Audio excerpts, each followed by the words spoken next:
Okay, so speaking of death, is it true you performed an act of solidarity with Ted Bundy?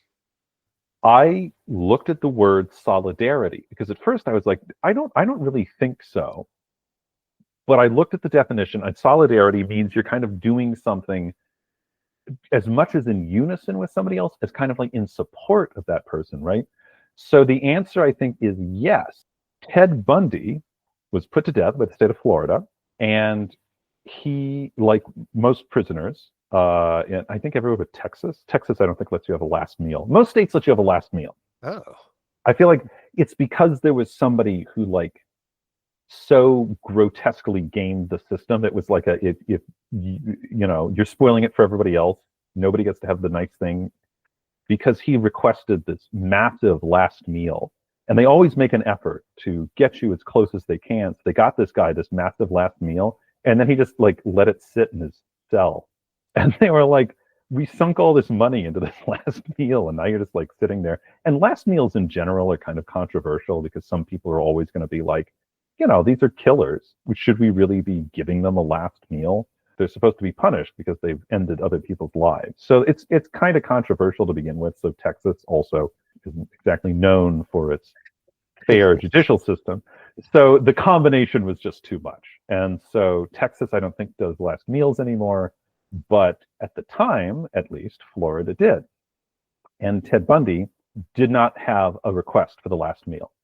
And so what the state of Florida does is if you don't request a specific last meal, they give you like almost like a grand slam. They give you steak, medium rare. They give you eggs over easy. They give you fried potatoes, like hash browns, toast, and then a glass of juice, coffee, and maybe milk. It was some combo. The whole reason I learned about this, I was already interested in like serial killers and the criminal psychology and that kind of stuff. I just became really fascinated by last meals, and I thought there's got to be like a project that I can do with this. And what I learned is there are a lot of people who thought the same thing. There's a bunch of photographers who recreated last meals and taken their photos because they're fairly well documented. Like John Wayne Gacy, for example, his last meal was rather infamous because it was like a bucket of KFC fried chicken, 2 pounds of fresh strawberries, a tub of ice cream that might have also been like strawberry ice cream. I think I think he managed the KFC briefly. So some people think it might be connected to that, but it was almost like a juvenile kind of meal, right? Ice cream and fried chicken. But Ted Bundy gets this steak and eggs kind of breakfast, and he does not eat it. And he didn't exactly request it, so maybe the state of Florida just didn't really hold it against him in the same way. So after I learned that, I thought two things. I thought, one, that actually sounds like a really nice meal.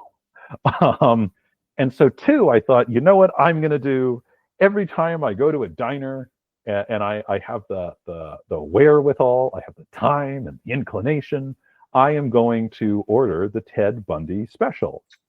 And that is what I did. I also made a habit of whenever I wrote something, fiction, I would insert that meal into it as kind of like a little reference to the event. It was going to be like my thing, But anyway, so I would go to different diners, and I would try to eat that meal in those diners. So it was as if I was finishing the meal for Ted. That was what I said to myself. And in fact, I did it not that long ago because a bunch of the Denny's on my side of town have closed down, but I had to do something in Culver City, and there was a Denny's there that I could get to. So I went in and I got the meal. And what was really kind of funny in hindsight was it was when I was reading a book that was transcripts of these conversations that Bundy had with a couple of journalists who went and interviewed him about his crimes when he was in prison. And they got him to talk about the crimes by saying, okay, we know that you didn't do them, but speculate about somebody who might have done them. And so then Ted starts describing his psychology and these murders in third person, saying, well, the kind of person who would have done these crimes would have been like this. He would have had this kind of an upbringing. He would have felt this way when he was stalking his victim. And it's sometimes it's a really chilling book, and sometimes it's a really insightful book. He was not dumb, which I mean was part of the problem. Anyway, I think it was called Conversations with a Killer. It was interesting. It was a really interesting book. And what was funny, I say, is that I didn't bring the book with me when I went to the Denny's and had the meal. And afterwards, I was like, how perfect that would have been. I don't know. I don't know if like how that would have looked to the wait staff, like sawing open the steak and like, it's rare. And I'm reading the Ted Bundy book. Maybe it's for the best that that's not quite how it worked out. But anyway. So yes, I will ultimately say I did, what did you say, commit an act of solidarity with Ted Bundy? Yeah. Yeah. I was going to say I've had that meal in a couple of states at this point, I believe. So I've carried it with me on my rare excursions abroad, quote unquote. And do you think the element of tribute or homage kind of makes it taste a little better? It certainly has, I guess you could say, a heightened significance. It isn't just eating a meal; it's eating a special meal. It's almost like I sort of hesitate to call it a secular ritual because it's probably going to make me sound a little gruesome, but it is in a way. It is a meal that I am purposefully, in my own twisted way, setting apart from a regular meal. It's not just like going in, and people do things like that, right? Like there's, what was it? A couple of years ago, there was some couple that got written up in the news because they'd eaten in like every Cracker Barrel across the United States. It's that kind of a thing. People, I believe, are kind of geared towards the ritualistic. We invent our own rituals if we don't have a kind of more guiding principle that gives us rituals that have a denser meaning. We create our own rituals. There's something about them, I think, that's very attractive. I think it gives people structure. I was even talking to somebody not that long ago who is fairly agnostic, and yet he was telling me about the importance of holidays. And he was talking about how holidays, even if they're stressful, they give you like a sense of structure to the year. And I thought, I did not say, but I did think that's really interesting to hear him saying that, because he is somebody who's not anti-religious, but a-religious for sure. I might as well give my holiday spiel now. This has bugged me for decades that most of these major holidays, they obviously have these pagan correlations, right? July 4th is close to the summer solstice and all that good stuff. Yeah, vernal equinox is close to St. Paddy's Day and whatnot. But wait a minute. It seems like traditionally it was these 4 really important times of the year, and they're all pretty equally spaced out, the equinoxes and the solstices. What a good time to take a communal day of rest. It's really healthy for bonding purposes and getting some rest, right? Even the Sabbath is still kind of a new thing. People used to work 365 days a year. But how did we go from these beautiful, equally spaced out, equally important, basically, holidays to, now we've got a holiday season and we cram all of the important ones into one time of the year, and now people get stressed out over it. Yeah. So it seems the exact opposite of the way it was meant to be before, but maybe this is kind of an American thing. Got to have it your way. But if it's not customized to some degree, it's not as satisfying. Even if it's a weird ritual people do with their French fries, or they make a little smiley face on the burger with the ketchup, there's just something about, hey, this is your thing. It's customized. Yeah. Well, I hadn't really thought about attaching it to culture. I just assumed it was kind of a human thing. But I mean, got to come from somewhere. I always assume that the stress thing comes from the unfortunate commercialization of the seasons. And I was even reading an article in, I think, USA Today that was saying that psychologists are noting that the holiday stress is coming earlier in some cases, because especially after the pandemic, when businesses were trying to sort of like recoup losses, they started putting holiday merchandise on the shelves earlier. And what that does is it creates a false sense of scarcity, because they're like, oh, it's on sale now, better get it. Might not be here in November, December. You need to get those gifts now, because if you don't, you're going to disappoint a lot of people. I do think that's part of it. I think there are other things too. I think that there's a kind of like a FOMO but it's almost not like fear of missing out. It's fear of missing out with other people. But and this is something I've only thought of recently, I think because of like looking into this, the urgency thing, there's a fear of missing out, for some people at least, on fear of missing out with yourself based on nostalgic memories of how Christmas was when you were a kid. And you're like, I want to feel that way again. So there's almost like there's like a nostalgia. There's like a living up to an expectations thing. And if you're like a parent, it's, I have to live up to it for my kids. I need to create the best holiday for my kids. Then there's also, going and seeing family. It's an election year, right? Not everybody's probably going to agree. Once you go back home and see Uncle Ralph and he's wearing that hat and that kind of stuff.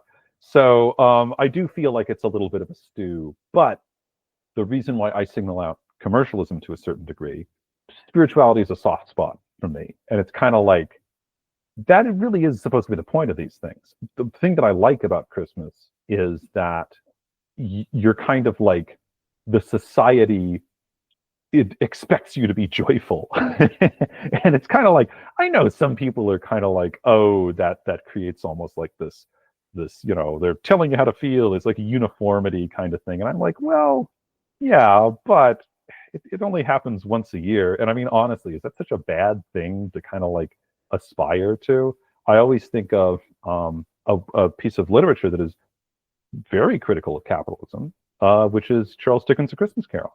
Wow. I was just going to talk about how I played Dickens one time, and I was starting to get into that because he was very bipolar, apparently. And there was something about during the Christmas season, he would finally get into that manic side. And there is a certain mania. And for him, I think a lot of it was, England is finally reconciling that Puritan past. It's like, hey, we really screwed up. We outlawed Christmas caroling and all that stuff. And now it's finally, they've reconciled those pagan traditions with the more current ones. And yeah, it was fascinating. But sorry, Christmas Carol? No, in Christmas Carol, there's a scene where Scrooge is being led around London by the ghost of Christmas Present, who carries a torch, I believe, if not a torch. And I mean, I can already see it. You're going to jump on me with occult symbolism. The torch, it's illuminating, it's lighting the way. If it's not a torch, it's a horn, like a horn of plenty. Either way, it is something, but I feel it is a torch. I do think he has a horn earlier in the book. So either way, there is some occult symbolism there, because Dickens, as you say, in this character at least, was, ironically, the ghost of Christmas Present, but he dresses it up with a lot of like the feast imagery that's associated with some of the pagan roots of Christmas.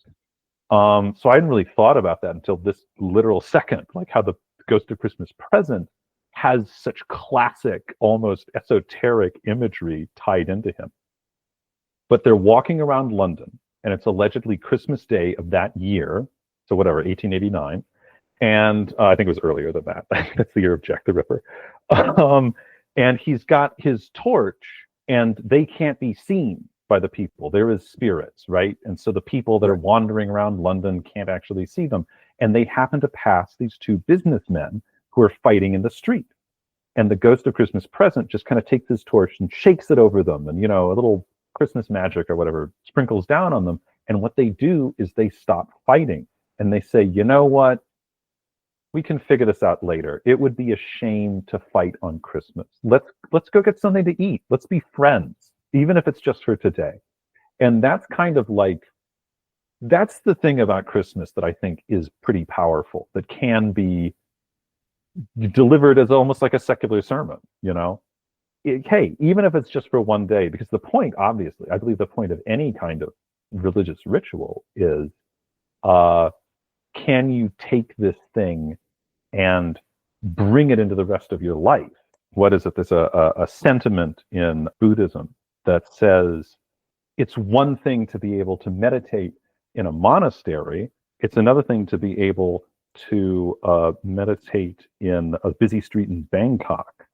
So you're supposed to take the practice, the calming practice, the stillness, the more enlightened practice, and then bring it into the world with you. So that's why I think that the Christmas season is kind of nice, even if it is sometimes a little over the top, and why I think that it's such a shame that it gets kind of like hijacked commercially. I had an incident once where I got pulled over. I think it was somewhere in the valley. It was one of those things. There was like street renovations happening or something. One of the roads was closed, and the 2 or 3 cars in front of me kind of just went around whatever the obstruction was, right? And I, monkey see, monkey do. I did the same thing, and I got pulled over. I hate that. And I told the cop, like, "Hey, I'm just following traffic, basically." And he tried to give me, it was like a moment from Dragnet. It's like, you can't let those hippies, steer you the wrong way. You got to be your own man, son. So it wasn't quite that preachy, but he took my license. It made it seem like I was going to get a citation, but he just came back. So there was definitely a few moments of suspense. He came back, he gave me the driver's license, and he's just like, "Merry Christmas." And he let me go. And it wasn't even Christmas Day, but it's like, how could you not love that? Mercy, Hey, even if it's just one time of the year, you're forgiven.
Lawrence Brewer apparently was the person who ruined last meals in the state of Texas for everyone else.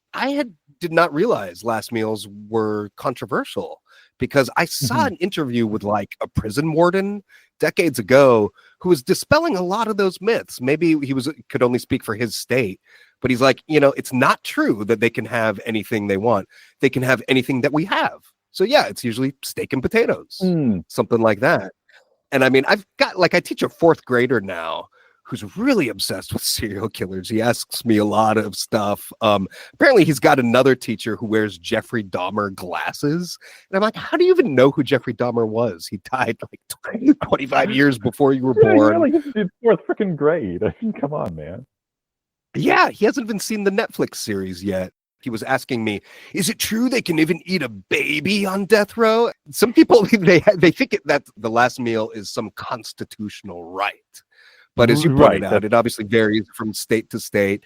They're not going to commit another capital offense, just in the process of bringing this guy to justice. So, yeah, I thought it was just whatever they had, that they weren't going to special order anything. But do you think, was this guy intentionally trying to game the system, or was it like a lot of other people who, their last meal, they may not eat it because when you're that close to the totality of your own death, all of a sudden you kind of lose your appetite.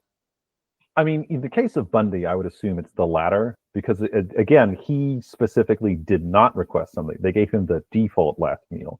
In the case of the guy in Texas, I don't know. I mean, I guess you'd sort of have to be there to see what his reaction was. It's possible that it could have been either way.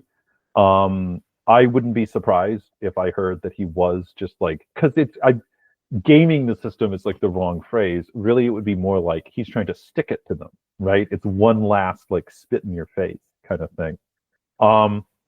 Because it does seem to me that while I think you're right, some people are going to react to it by like losing their appetite.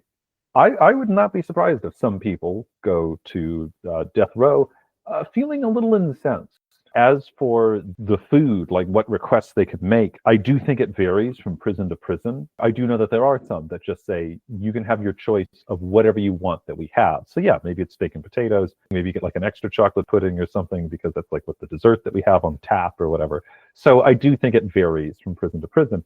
And yes, I have heard that some people think it is like some kind of a constitutional right, and it's not, because not only is it a state thing, but it's also just like, I would imagine, again, it's like a human history kind of thing. I'm sure that there was a tradition of last meals like in ancient Rome. It wouldn't surprise me if that was the case. And symbolism. Food is never just food. Food is always ritual. And then if you've got somebody who is doomed to die, that's like a very spiritually charged moment. This is a person who's on an liminal stage. They're on a threshold. So I do feel that the last meal in general is a very kind of like spiritually or ritually or symbolically charged moment. This is your last meal in the land of the living. And we do know from looking at like myths and certain fairy tales, folk tales, that there is a warning against eating food from the other side, that you become trapped there. That's in Greek mythology, because that's when who is it? Is it Persephone? The harvest goddess gets kidnapped by Hades and taken to the underworld, and then the earth goes cold. So they're like, well, no crops will grow anymore, so they have to bargain with Hades, and they let her back up again for half the year, which is why we have spring and summer. But she has to go back for the other half of the year, fall and winter, because when she was in the underworld, she ate 6 seeds from a pomegranate. And so that means that part of her, for consuming that food, is now trapped in the underworld. And in like English folklore, there's stories about people who go to like the land, the elf kingdom, I think it is. And it's the same thing. They're warned not to eat the food, because if you eat the food, you'll become trapped in this non-human realm. I also believe that it appears in Japanese mythology. It's a theme that if you eat the food of the land of the dead or just another realm, part of you becomes taken in that place. Because again, food is never just food. Food is spiritual nourishment as well. You partake of that place. You take some of that reality inside of you and you metabolize that reality. That's why I would say last meals, they transcend the Constitution. I think that's why a lot of people, myself included, are rather fascinated about them. There is something kind of haunting about this is the last, food of the mortal realm that you're going to partake, at least in this lifetime. This is the last piece of physical reality, as we understand it, that you are going to metabolize, that you're going to make part of your microcosm. So I don't know. Probably somebody would look at me with like my weird Ted Bundy bacon eggs fetish. Be like, "What are you metabolizing?" You know? Well, I'm almost reminded of when a professor pointed out he was talking about your sense of self, and they used food as proof that how do we even know where you begin and you end? There's constantly these different things coming through you, and that was just like mind blown. But you mentioned the element of history as well, and that gets me thinking like, okay, what's more sacred, the last meal or the last words? Well, it's the same kind of thing, right? Because last words are also something that people like to collect. There's a ton of last words. I'm sure you have favorites. I know I have favorites. The classic is there was a Union general, and he had his men. They were hanging out in the tree line, and across the field there were some Confederate snipers. So his guys were kind of nervous about, crossing this field. He allegedly said something like, "Don't worry, men. Those snipers couldn't hit the broad side of a barn." And then 16 seconds later, he shot out of his horse because a sniper caught him.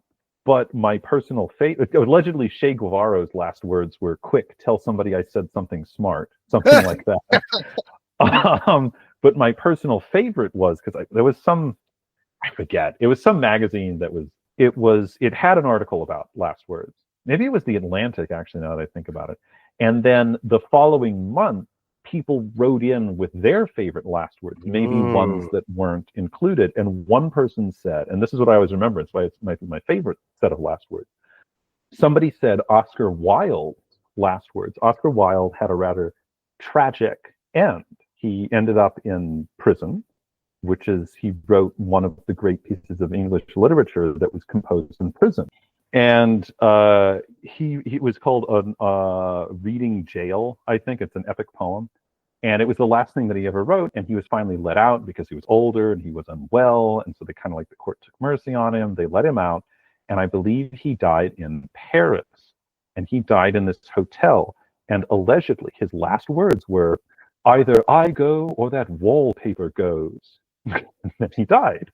Wow. So he went, the wallpaper stayed. And somebody reported this to The Atlantic, and they said, "I have been in that hotel, and I have seen that wallpaper, and you know what? That is ugly wallpaper." So that's my personal favorite set of last words. Oh, no, I was just going to say, I could not really made that connection, but that makes perfect sense, because words are also something that has power. Words are a way that we control an environment, right? And in fact, to kind of tap into what your professor had said, language is a way that we delineate between how do you delineate where something begins and something ends? By naming it. So words are a way that we control an environment. So your last words are your last effort at controlling your space. And I mean, obviously, magic words and that kind of stuff, it is about trying to control environment, control destiny, control of the people. Anytime somebody speaks in public, they're commanding attention. They are controlling where people's attention and time goes. So I think that is actually kind of savvy. I hadn't really thought about it in that way, but yeah, absolutely. Oh, you were going to say something about Oscar Wilde.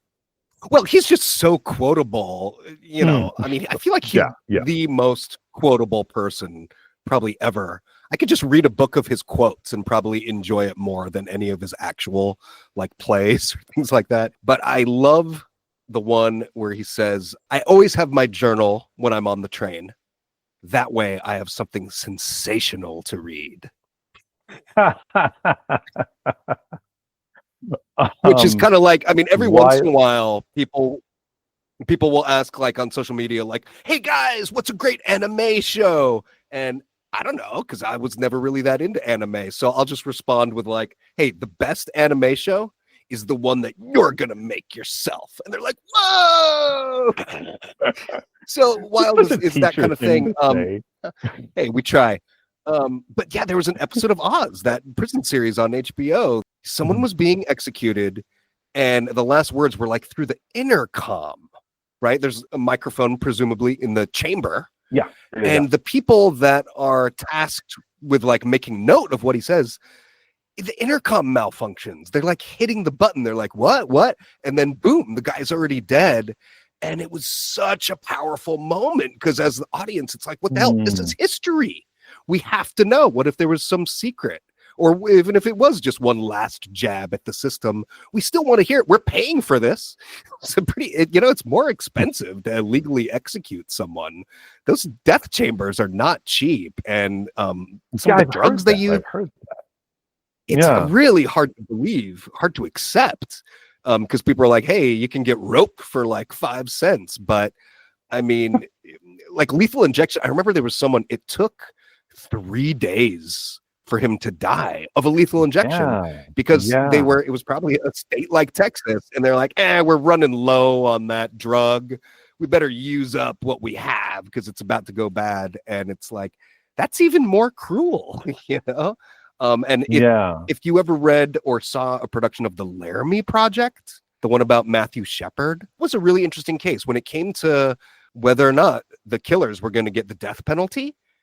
The court deferred to the parents rather. So there is an amazing monologue by Matthew Shepard's father. And, this is really what the guy said. It's not fiction.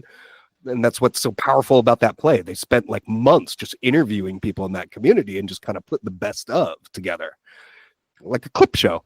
But the father just gives this really gut-wrenching, tear-jerking speech about, hey, I want these guys to be alive. Every single Christmas, I want them to know Matthew doesn't get a Christmas. Every time they eat a meal, I want them to know Matthew doesn't get to eat a meal. And I want them to experience that, for as long as possible. Death, life is cheap. Death is an easy way out. You actually need to see this through. Okay, so we're both somewhat skeptical of a lot of the official narratives out there, but I know we're also kind of coming from more academic perspectives on a lot of these stories. So if you had to be associated with one particular conspiracy theory, whether it's as a notable theorist, a prominent debunker, or simply a chronicler, which would you choose? There are some conspiracy theories that kind of emerge from the web. I am fascinated by web lore because it's almost like it's a society and a tiny little package that we can observe evolving in real time. And it has its own ancient history. It has like the pre-social media internet. And there are some of these really weird and interesting conspiracy theories that have emerged from the internet. I mean, the internet has been a vehicle for conspiracy theories. I'm sure going back to like 9/11, I bet you that if you were like plugged into chat rooms at the time, there would have been tons of people going back and forth about that kind of stuff. But there are also kind of like these weird little conspiracy theories that have emerged on the web that are exclusive to the web. Like there was this, allegedly, there was a game called Sad Satan. That was a game that somebody said he downloaded from like the deep web. And it sounds like a creepypasta. He's like, I started playing it, but then it was like, it was really like weird and glitchy, and then it started showing me images of like child pornography that somebody had like sewn into it or whatever, and it was like, and then a virus was attacking, and so then people were just like, what is this? But then he like posted like images of it or video of it, and then it became like this big question about, did this guy invent this? Is this like a what do they call it, an ARG, alternate reality game, or is this actually a thing that emerged on the internet? And to this day, people kind of go back and forth about it. So that is its own kind of like internet conspiracy theory.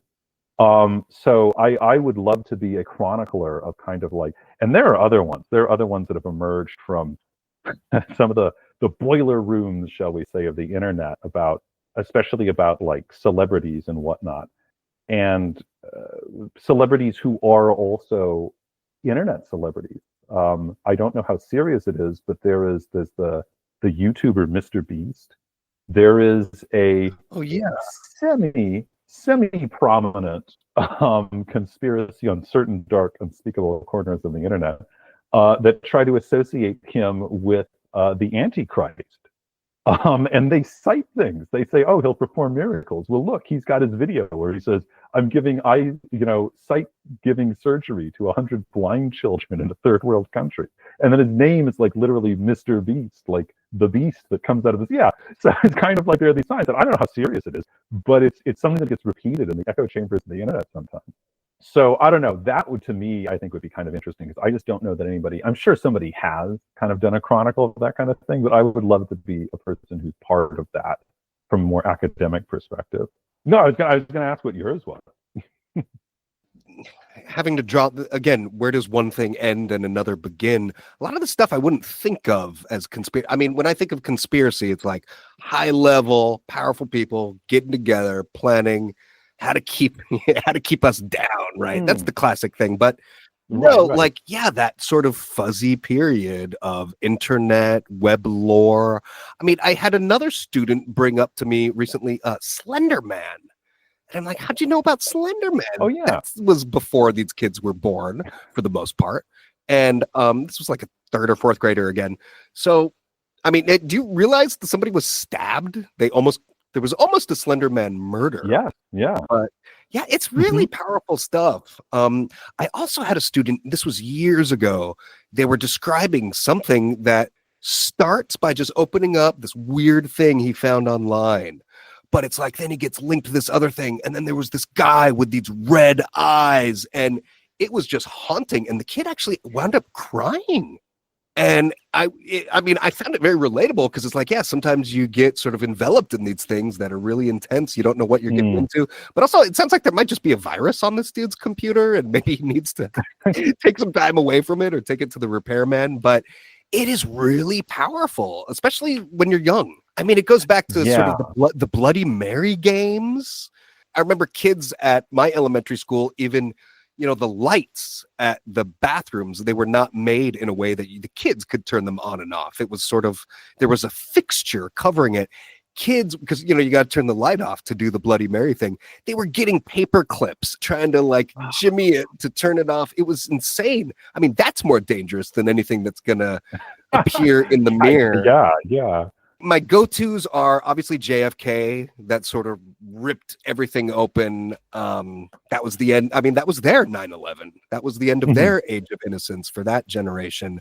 There's also a lot of stuff that just from studying history, you find out about. A lot of the stuff with Castro was kept secret during the Kennedy thing. And when that sort of came out, a lot of people were like, okay, Castro did it. I mean, it's really convoluted. Basically, the way that it was done, they had to keep a lot of the JFK files secret because just opening them up would reveal how we were in the bed with the mob and with a lot of ex-Cubans, and how, I mean, think about it. There's only so many assassins out there. So obviously, most of them probably work with the mob, but every once in a while might be contracted by the CIA. So that was it. It's like, okay, do we really want to go there? Because all this stuff is going to come out. So JFK, there's still so much to it. I feel like that's the mother lode of conspiracy theories, right? But did you know there was also an assassination attempt on FDR? No, actually, I did not. And even JFK, people didn't realize that was like the fourth attempt. They had already tried to kill him in Miami, in New Orleans, and Chicago, all mob towns, right? Yeah, and people try and say I think I've that, heard. It gets very convoluted because people are like, the Kennedys were in the mafia. Yeah. So he had it coming. And it's like, yeah, I know his dad was a bootlegger, but still a lot of kids kind of revolt against their parents. That's a really interesting element of Boardwalk Empire. If you stick with it, how some of Nookie's family members become cops. That's kind of the plot of Departed too. The Leo character, we know this guy is connected. Can we trust him? Yeah, because a lot of families hate each other. Give him a chance. So I don't think that the government killed Kennedy because, he was trying to rein in the military. That's what Oliver Stone's movie makes it look like. Now, when you get to FDR, though, this was fascinating. Smedley Darlington Butler. Right? Heard of him? An awful name. Yeah, it is, but memorable. He was the most highly decorated military official, like in our history up to that point. He had gone all over the place. He helped stage coups, a lot of Latin American countries, and eventually, his conscience kind of started getting the better of him. He realized, he's just protecting business interests and things like that. They finally crossed the line when, because FDR was despised by the economic royalists. That's what we called the one percenters at the time. And he brags about it in a lot of his speeches. Like, some of my friends, because he was pretty wealthy too. And that's another fascinating thing. Some of the wealthiest presidents were also the most progressive. And some of the presidents who came from nothing, like Nixon and Reagan, wound up giving the most away to the billionaire class. So FDR's like, some of my friends have said, if I get reelected, taxes will be so high, they'll have to leave the country. Well, I will miss them very much. Things like that. So Smedley Darlington Butler published a book. It's still available. It's called War as a Racket. And he admits in that book that, they had gotten so flagrant with sending him around the world, taking out dictators and whatnot. Eventually, they asked him to take out FDR. They said, we've got 10,000 Marines or veterans, ex-Marines. They are ready to go. Were they just going to launch a coup? Is that kind of what it was? Yeah. Wow. So basically, it did get out. Butler, he wouldn't go along with it. And he had to follow these very official channels. He was basically one of our original whistleblowers. Yeah. And FDR awkwardly had to cover the whole thing up. He did not want it getting out and panicking people, because think about it. We're already in a Great Depression. We're already in World War II. That's the last thing they need. But there's other things. Earth 2 kind of blew my mind. And someone reached out to me. They sent me this article. They're like, hey, you seem to kind of have your finger on the pulse with stuff like this. Is there anything to this? And the idea was there's this elaborate simulation where they're still experimenting with stuff. Let's see how this plays out, like war games. And things like 9/11, maybe even JFK, those haven't happened yet in Earth 1. We are in the simulation, and all of these bizarre things are happening to see what the outcome will be. So maybe that's it's sort of like we talk about, everyone wants to be forgiven. Everyone wants that mercy or tenderness at some point. There's also like a sentimentality, like we all kind of want a safe place to go back to. I don't know. I felt like, hey, maybe if we're lucky, there's still like a normal Earth where things are still reasonable and we haven't completely gone off the rails.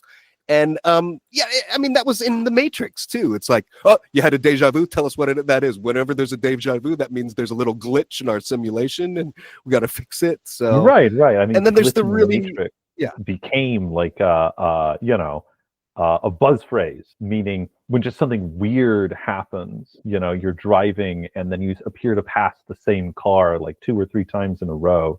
It's a glitch in the Matrix, and there's like, I don't know. There's like a subreddit for it, I think, where just people post like weird, but not absurdly weird phenomena. The talk about history also made me think of the figure in history that I think of as having a lot of just kind of like odd things around him is Napoleon. There's a lot of odd Napoleon stuff. There are like a bunch of just kind of like apocryphal stories about Napoleon. My favorite being that he allegedly, and I don't think, I don't know, people have like looked into this and I think it's been mostly debunked or whatever, but some people claim that Napoleon went to the pyramids.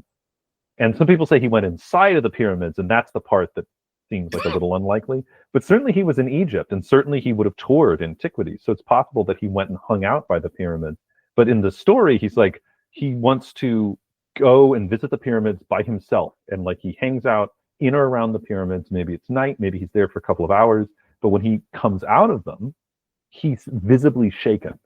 And his aides are there, and they're like, what happened? What happened? And he says, I'm not going to talk about it. Whatever I saw or experienced, I'm not going to talk about it. And so it kind of goes down in like, Napoleona. Napoleona used to be almost its own subject. Like there were Napoleon scholars, even in the 19th century.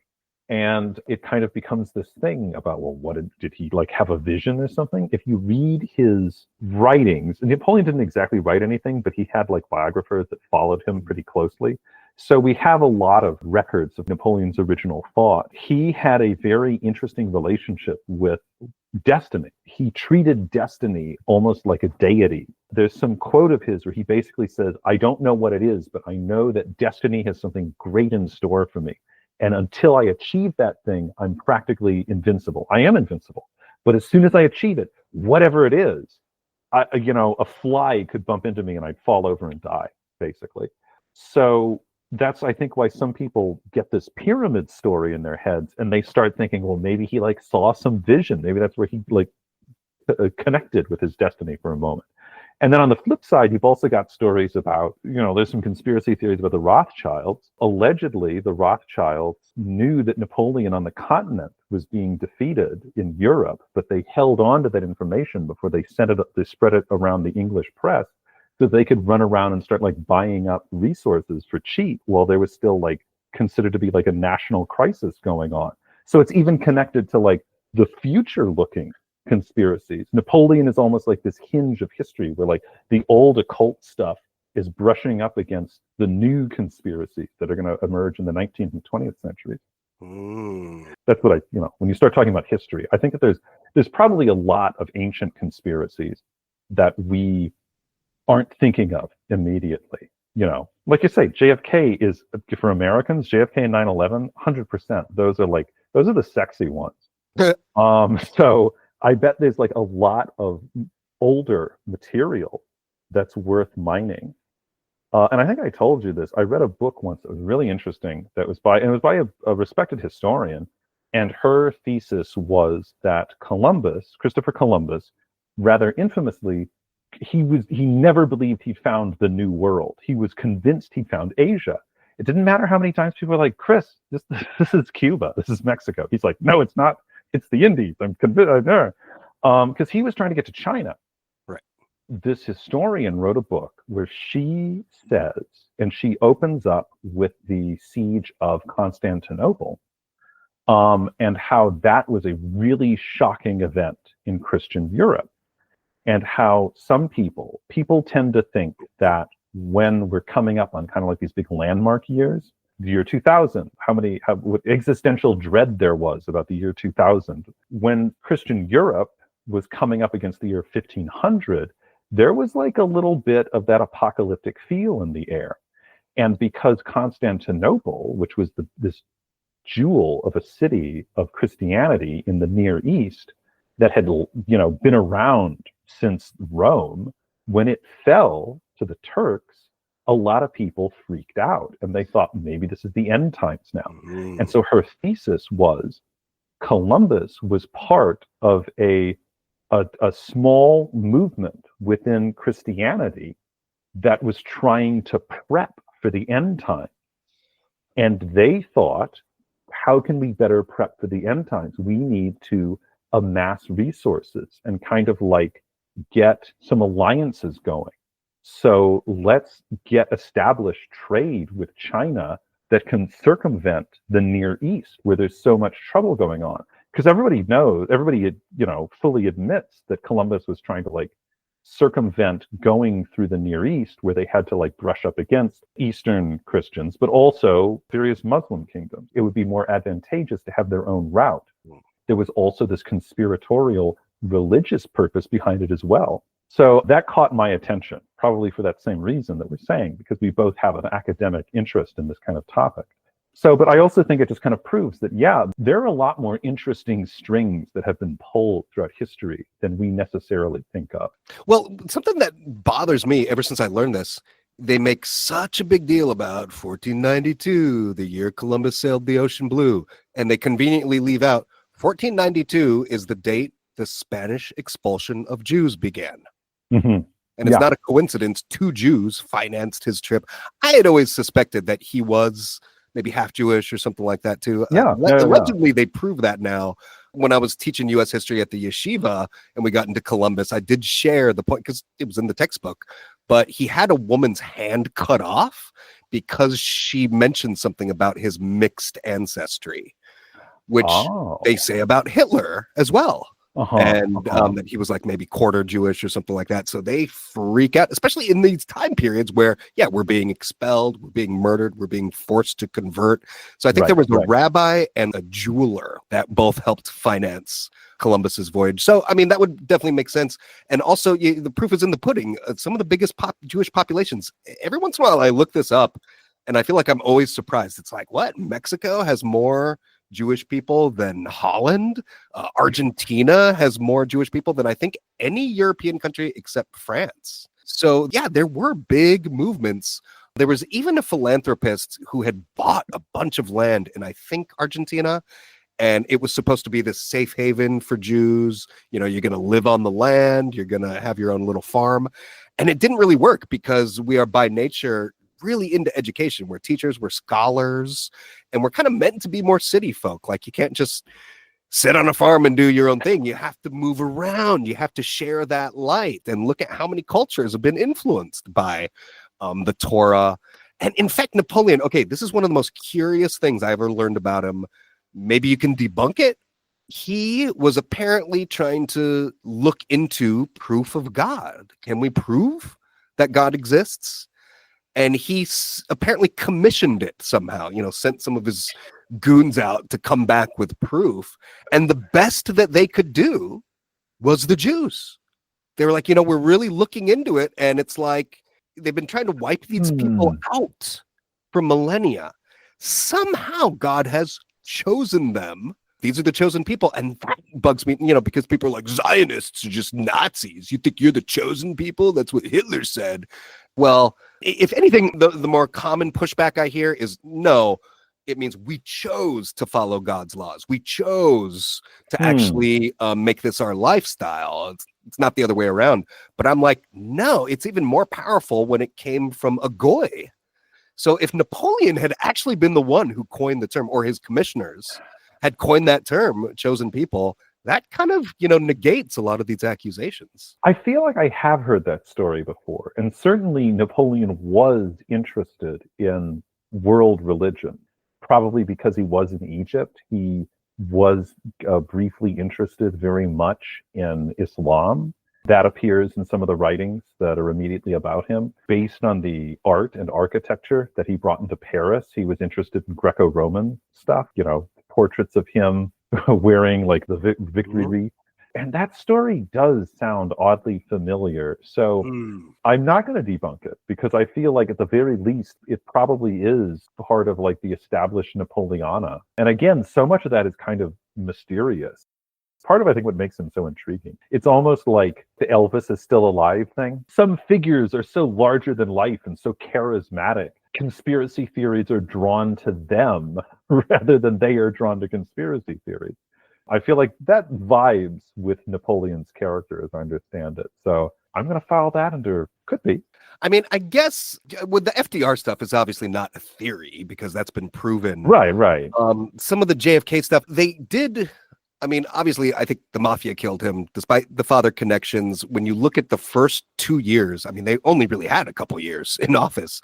But with Bobby as AG, they were, okay, you look at the arrest records of people that were going down for like RICO crimes. I don't know if the RICO Act had been established yet, but still, money laundering, racketeering, those were how they were busting up the mafia. There were maybe 12 to 19 people that were being incarcerated every year for those kinds of crimes. All of a sudden, the first year of the Kennedy administration, over 1,000 people were arrested, basically for mob stuff. They were really cracking down on the mob. And it's like, how is this missing from Oliver Stone's movie? Again, he just makes it seem like the military didn't like him. But the Warren Commission, too, that's another thing. They're like, yep, they still say Lee Harvey Oswald acted alone. That was one commission. They had several commissions. It was an ongoing thing. And I think like in the 70s, they agreed, you know, it was most likely a conspiracy involving the mafia.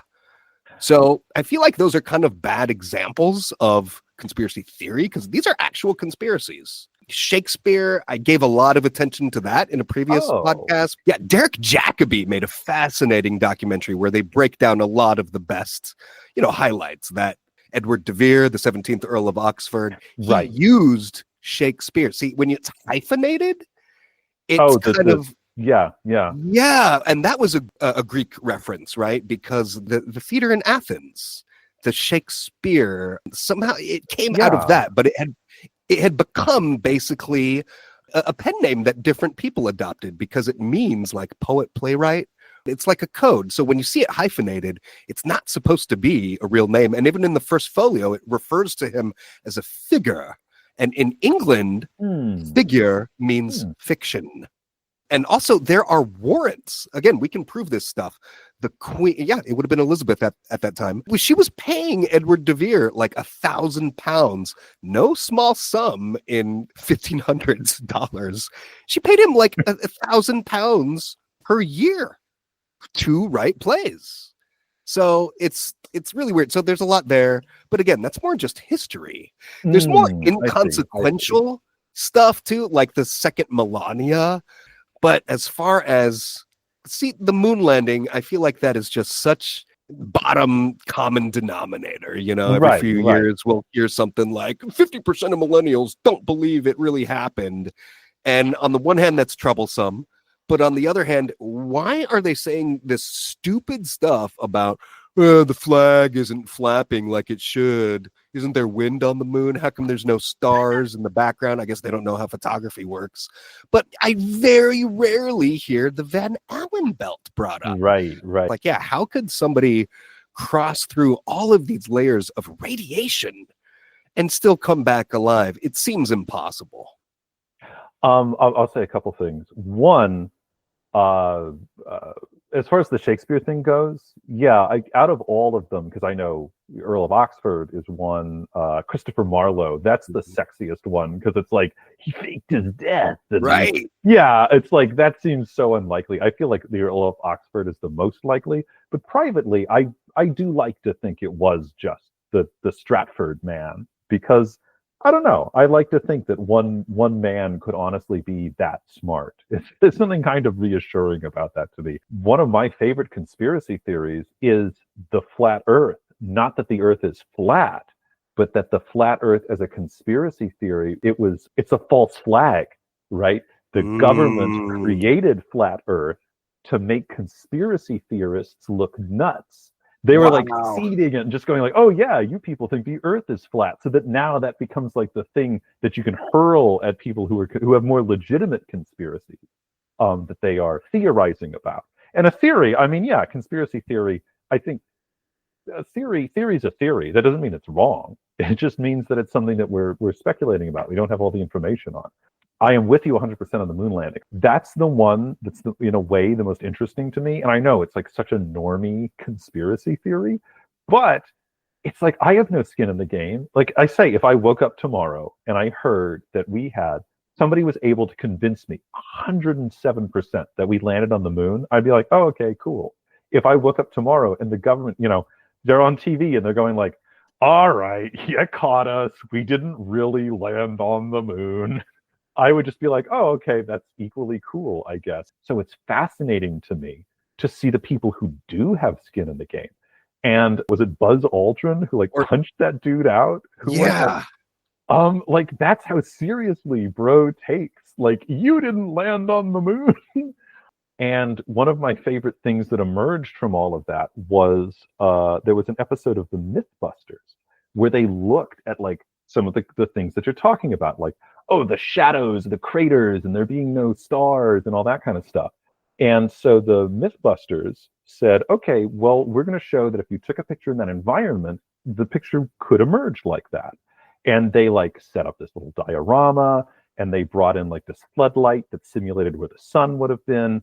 And they took a picture of this to scale kind of model, and it looked just the same. And so they said, so see, look, this is the environment. This is the way it is. And then immediately a bunch of moon conspiracy people are like, oh, cool. So you've just proved that you could take that picture on a soundstage. Thanks. That's exactly what we wanted to hear. And so it 100% backfired. It was hilarious.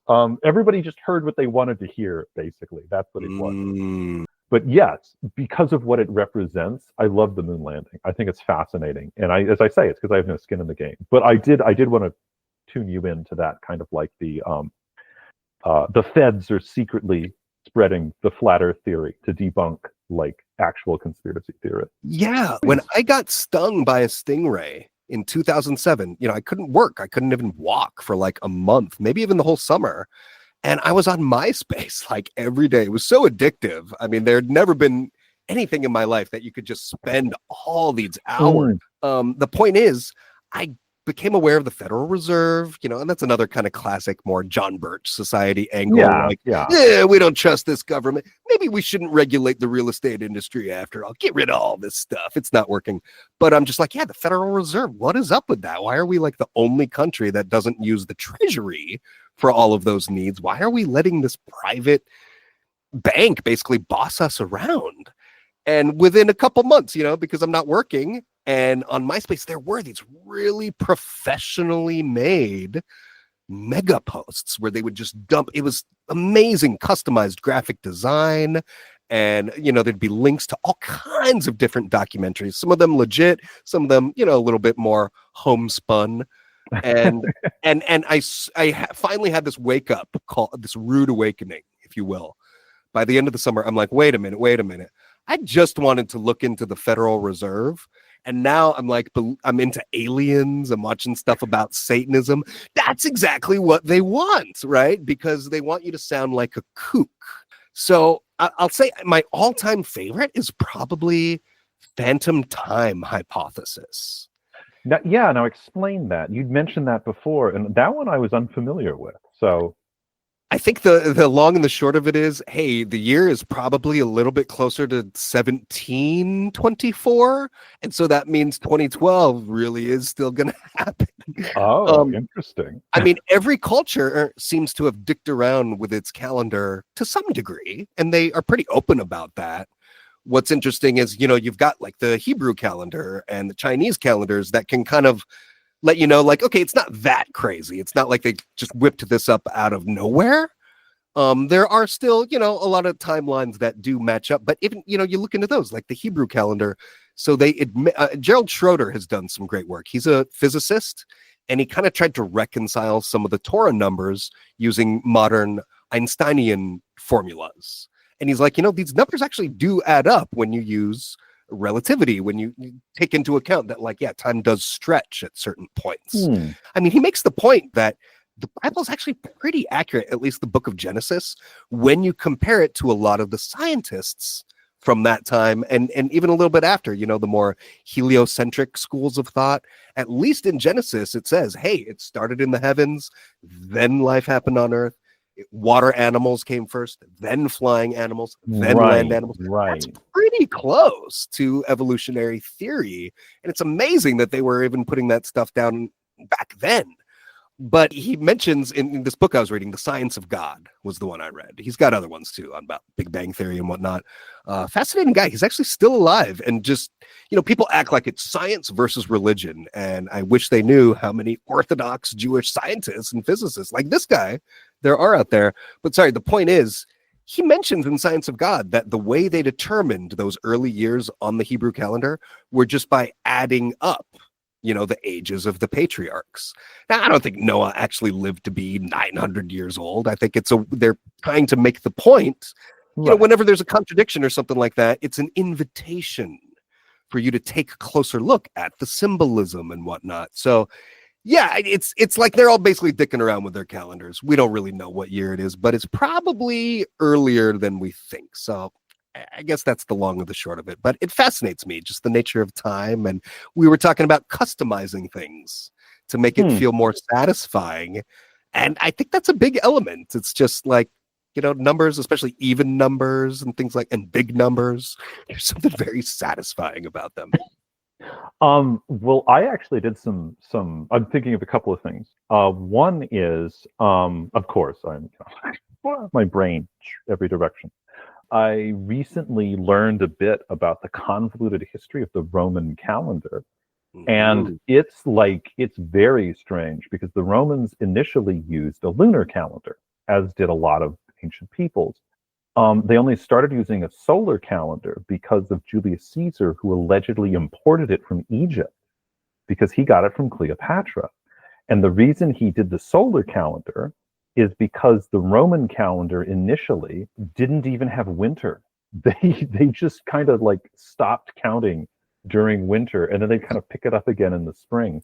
And then once the Republic arose and they started saying, no, we have to have a more kind of uniform thing based off of pure lunar calendar, and then trying to kind of convert it a little bit into this semi-solar calendar, it was kind of like going in that direction. They would end up with like big chunks of time that they had to kind of make up for, because they were trying to have, well, let's have 300 days. Well, no, that doesn't quite work. So they had like an office that was supposed to like insert 2 extra weeks like every 4 years or something bizarre like that. And but it was like super political. And they tried to like, different people would get appointed to it, and they try to hammer the days in different spots. And there was allegedly some time where like there was an eclipse that happened in September. At least it happened in September in Greece, because when you went to the city of Rome, it happened in like the middle of June or something. That's how out of sync they were with the rest of the world. And so then finally Caesar comes in and he's like, no, we're doing this pure solar calendar. Got it from Egypt, where they did sun worship sometimes, right, historically. And that's actually where we get leap year from, because he said if we do it this way, we only have to add 1 day every 4 years instead of like 2.5 weeks every like 2 years or whatever it was. So that's how we get it. And they doubled. Basically, I think they also did it in where did we do it? We do it in February, right? I think they did the same thing. They like doubled a day in February, basically, and that's the way that they kind of resolved it. But it shows just how like screwy time is. And there was also that thing in England. You probably know this, when they switched from the older calendar, the medieval calendar, to the newer one that we kind of use today, the Julian to the Georgian. Is that what it was? And they like lost Gregorian. 2 weeks. The Gregorian, okay, they lost 2 weeks because of the way that the calendar, they had to like update it. And there was like this kind of, not super serious, but it was this kind of quasi revolt. It was more like a grumbling from like a bunch of business owners in Regency England. They were like, where are our 2 weeks, King George? Give us back our 2 weeks.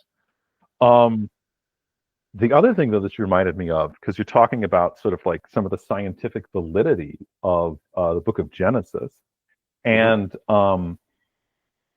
going back to the early church father, St. Augustine. Augustine said, when we look at the book of Genesis, there's a degree to which we interpret it metaphorically, and there's a degree to which we interpret it literally.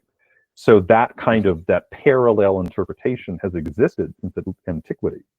But I once kind of wondered if the Garden of Eden was not almost like a metaphorical understanding of a Big Bang scenario, because it's all of creation kind of contained within a single little space. And then when there's a kind of like a violent occurrence, the fall, so to speak, it spreads out across the entire globe at that point. The garden emerges just from the garden, it becomes the globe. I once read this really interesting book called Music of the Spheres by Jamie James, and it kind of traced the uneasy relationship, sometimes very easy relationship, sometimes uneasy relationship between math and music, and by extension, between kind of like the sciences and the arts, and especially in terms of how spirituality has related to both of those fields of human thought.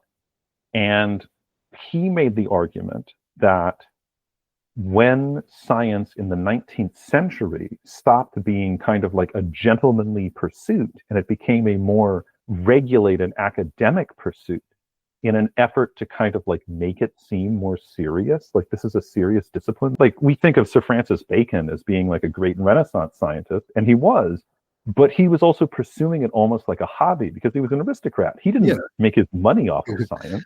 So when they wanted to have professional scientists, they were like, well, we need to really separate ourselves from those early scientists. They were all natural philosophers and people like that. We're different. We're rigorous. We don't pay attention to spirituality and things like that. So that was part of his argument. But at the same time, one of the guys who worked on the team that developed the Big Bang Theory was a Catholic priest. So the two areas of human achievement have more overlap than I think people, perhaps in both camps, really realize. Definitely. And what you're describing about the Garden of Eden, I mean, obviously, Adam is where we get the word atom, but ATOM, but maybe he was more atomic than we realized. Does it not mean like man? Yeah, and there's something about so I heard from a rabbi, like, Adam is a much more common name with Gentiles than with Jews. I mean, did we have a single Adam that you remember at the yeshiva? Even a Hebrew version of that? I mean, no, I guess not. Jews don't really name their kids Adam because the guy was a wimp. Like just blame it on the woman. He screwed up. I mean, yeah. So I feel like in Judaica, they don't necessarily revere Adam or Noah in the same way that they revere Moses or Abraham. So it's almost like, yeah, where do the legends end and the actual figure, the historical people begin? Okay, so conspiracy theories, though. What is your take on the Mothman mythos? So Mothman is interesting to me. One thing that I find really fascinating, maybe this goes into like why I'm so interested in web lore, is I'm really interested in the way that media sometimes mixes with these other topics. And the question that I thought we might hit at some point, my favorite serial killer, it might actually be Jack the Ripper. And part of the reason is Jack the Ripper, I think, is the first media serial killer. He wrote letters to Scotland Yard. He was sensationalized in the press. And you want to even tie it back into Oscar Wilde. Allegedly, Oscar Wilde claimed that Jack the Ripper was great. Why? Because he brought more attention, public attention, to the plight of prostitutes in Whitechapel than like all these like churches and organizations were able to do, just by carving a couple of them up in some back alleys. And suddenly it became like a big issue in like the newspapers and in popular magazines, penny dreadfuls. So Jack mixed with the media in a really fascinating way that predicts both like the Zodiac killer, sending his cryptograms in, and also like the slasher genre as like a subgenre of horror in a weird sort of way. So Mothman is really interesting to me because, I mean, people have their thoughts on what Mothman is. It's like some idea that he might be like a crane. Like that's the naturalistic thing. There's like some kind of giant crane that maybe could possibly live around whatever the region was, which I mean, sure, why not? But Mothman is also tied up in some really strange media things. Like the guy Keel, was that his name? John Keel, the guy who wrote the Mothman Chronicle. He allegedly had this series of phone calls with a character who I believe called himself Ingrid Cold. But Ingrid Cold was somehow related to like the Men in Black and Mothman and just all this stuff. But he was communicating to people through these midnight phone calls. So again, it's like this creature that maybe it's an alien, maybe it's an extra dimensional being, but it's using a form of like human technology, human communications technology to kind of preach its message, so to speak. Because it was phoning him up and, saying shit like, the bridge will collapse on such and such date. And Mothman kind of becomes almost like this harbinger, which gives it again this element of like the mystical, of like putting us in touch with something else. I think that Mothman's interesting because he's not just like Bigfoot. Bigfoot's a critter, right? I mean, there are actually some people who claim that Bigfoot sightings happen around UFO sightings, and they give it like an extraterrestrial kind of component. Yeah. But I mean, for the most part, Bigfoot's just like a big hairy ape that lives out in the Pacific Northwest, and he's chilling. He's up in Humboldt, growing stuff. And the Loch Ness Monster, Nessie, she's chilling in a lake. She's a creature. But Mothman is like something that has this air of the prophetic about it. And so whether you think that's supernatural, whether you think it's like, interdimensional, there's something that is otherworldly, literally otherworldly about Mothman. And so it's almost like somehow that makes it almost more powerful that it's using this human communication technology. It's using media. It's using the telephone. It's using the popular novel to get its message across, because it's using these more kind of abstract forms of human communication to do its own communicating. It's using us as its mouthpieces. So I don't know. I think that Mothman has like that extra dimension to it that's connected to media and connected to mysticism, which are two topics that, in case it hasn't been clear, I find fascinating. When you were mentioning destiny as a god, because that was in Sandman. It was like dream. Oh yeah, death, yeah. and destiny, and maybe a fourth D. So they were all Ds, yeah. Yeah, the idea that destiny is like a character and there are these intermediaries, right, that you can kind of work through. Very interesting. Okay, Zodiac Killer, this is something that always tripped me out about him. Well, ever since I learned this, so not always. But that some of the long trips you out about it. Yeah. That, the note where he's like, I'm already in paradise, or I will be in paradise, right? Like, I'm going to my own heaven. You got nothing to do with this. I'm just taunting you. He misspelled paradise. And now a lot of scholars, investigators think that was intentional. Like we were talking about earlier. Oh, if there is this Illuminati or these powers that be, they're like purposely dumbing stuff down as part of a misdirection technique. So what do you think? Was he doing some of those misspellings on purpose? I mean, it wouldn't surprise me. In some ways, crime detecting technology has come a long way. There still are a ton of cold cases, even with I just read a book recently, which honestly I didn't like that much, so I wouldn't really recommend it. And it was a crime journalist, who said that he got tired of reporting on these cold cases and started trying to solve them himself using what he called crowd solving, like instead of crowd sourcing. He would go on his social media and he would blast for cold cases the video surveillance from outside the drugstore where the person got killed. And he would just say, were you in the area when this happened? What did you see? Talk to me. Tell me what you can. And it was surprising because we would think, there's so many cameras everywhere. So much stuff is recorded on social media these days, cell phones, that, GPS and all that. There's still a lot of cold cases despite that. Not everybody's in the DNA registry. I am, but that's because my building was broken into once. They had to take a sample of my saliva to rule me out.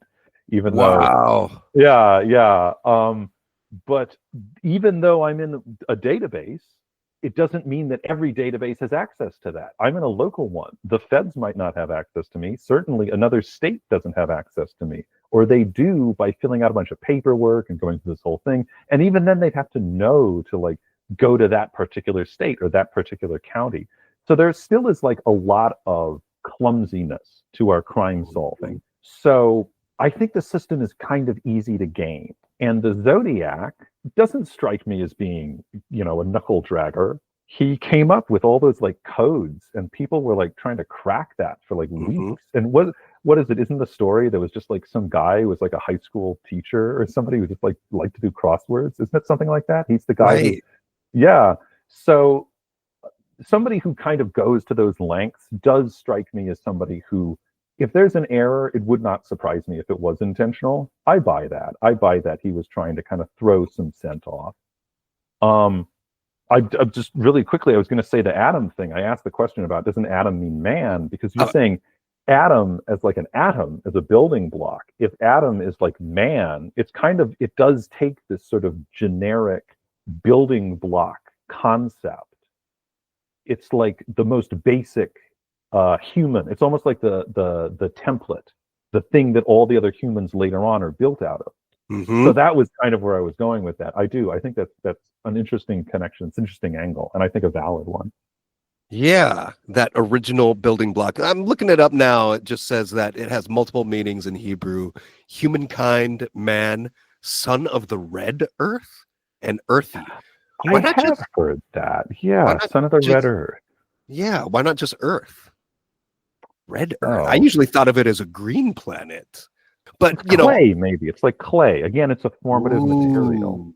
God making him out of clay, and also red, going back to Big Bang, that point when it was still in motion, it hadn't quite settled yet. So yeah, it wasn't a green planet yet, it was red.